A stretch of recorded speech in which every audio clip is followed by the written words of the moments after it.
Le téléphone portable, smartphone et tous les autres appareils électroniques nous sont très utiles au quotidien. Risque de courbature, de fatigue générale, d'insomnie, de faiblesse sexuelle, de surdité ou de cécité, des AVC, les charges électromagnétiques des téléphones portables, smartphones ou tout autre appareil électronique sont très dangereuses pour la santé et peuvent vous conduire à la mort. Utilisez désormais les autocollants anti-radiation GIA pour protéger et préserver votre vie. Les amis, faites comme moi, Gégé Lapino, en adoptant DMA GIA.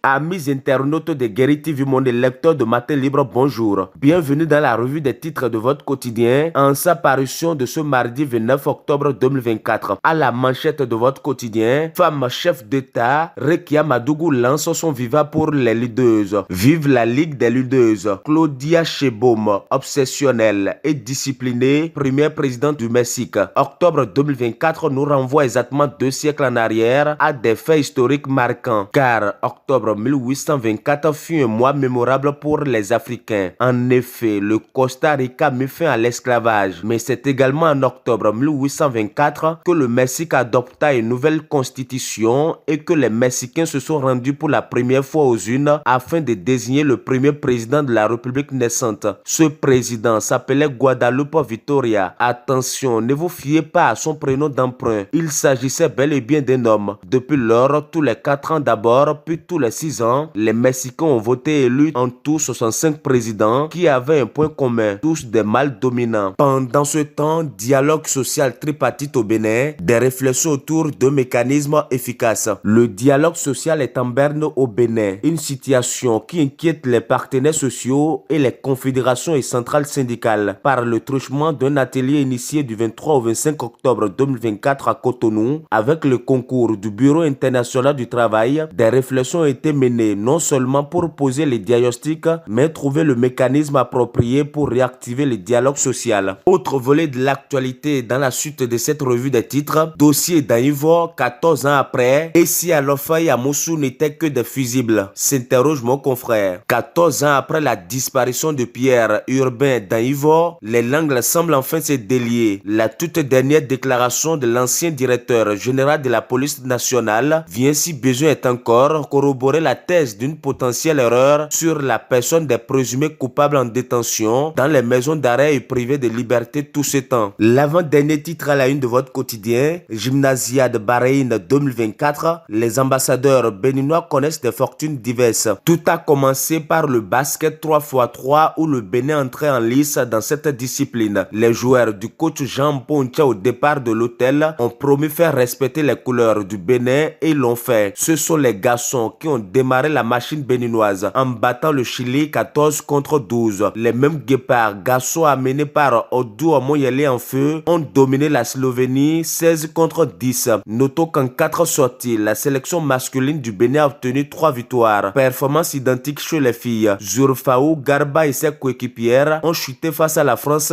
11 contre 9, mais elles vont se rattraper rapidement face à l'Ukraine 7 contre 3 avant d'enchaîner contre le Chili 15-4 et l'Inde 13-6. Au total, sur les 8 matchs disputés pour les 2 catégories, le Bénin a remporté 6. Les jeunes basketteurs béninois reprennent le chemin des parquets ce jour, mardi 29 octobre, avec les réceptions de l'Italie et de l'Inde par les filles et le Bahreïn 5 et l'Angleterre par les garçons. Dernier titre pour clôturer la revue des titres de votre quotidien, lutte contre les maladies infectieuses, l'Égypte certifiée exempte de paludisme par l'OMS, un symbole d'espoir pour le monde entier. Désormais, l'Égypte est comptée au nombre des pays qui ont réussi à éradiquer le paludisme. L'Organisation mondiale de la santé, OMS, a certifié l'Égypte comme étant exempte de paludisme. Et c'est sur cette prouesse de l'Égypte que nous refermons la revue des titres de votre quotidien. Merci de nous avoir suivis. À demain.